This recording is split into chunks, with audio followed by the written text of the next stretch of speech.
Hi, so this is step 3 of the olive fougasse. Now, it's been resting in the oven for about an hour, and in that time I actually managed to dash up to the shops and actually grabbed a few mixed herbs. So I'm just going to add that to it. Now, I've taken it out of the oven when it was proving.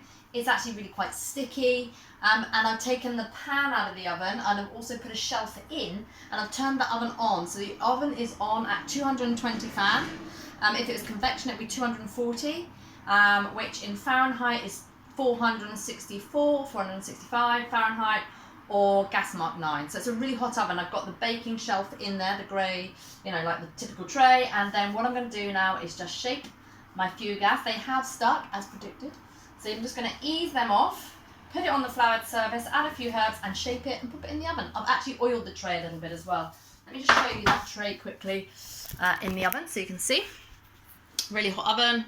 Really hot there, see, a bit steamy, and that tray is in there. It's hot, it's preheated, or it's preheating, should be preheated any second. And let me just get this so you can see what I'm doing. Can't see what I'm doing yet because there we go.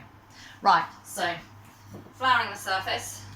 I'm going to ease these fougasses off. They're going to be a bit, you could sort of reshape them a bit here. If they fall apart a bit, just meld them back together. But that's fine, plenty of flour because you don't want it to stick at this point.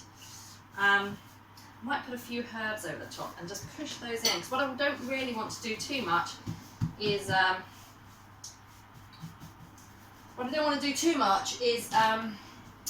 knock too much air out of it or anything. So sometimes you can just fold it back in and roll it around a bit, but if you did that, I'll just demonstrate that. There we go, we just don't want to push it out. There we go, I'm going to put those herbs, now they're involved in there, push it out.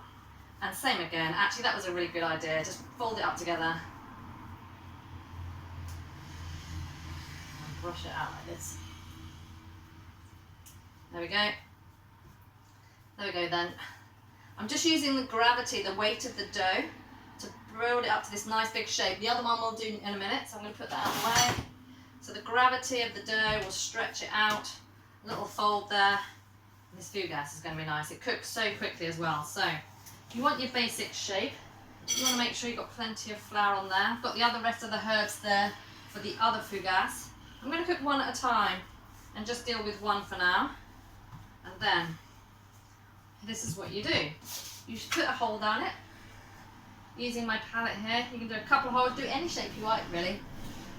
And then I'm just going to make lots of crust. So what you're doing is you're creating a lot of surface area to make these beautiful crust shapes here. There we go. There we go, that's pretty. I'm going to use this end just to make a little hole here. So you've got lots and lots of tears in there. I'll show you in a minute. Just quickly do that. And then all it does, it goes in the oven for about 8 to 10 minutes. That is it. There we go. So spread that out a bit. Hopefully it's not stuck. That would be a bit of a disaster. Let me just show you quickly so you can see how lovely it is. There we go. So it's got lots of crust area. There's a lot of surface area to bake, giving it a beautiful lot of crust, and you can treat them a little bit like grassinis.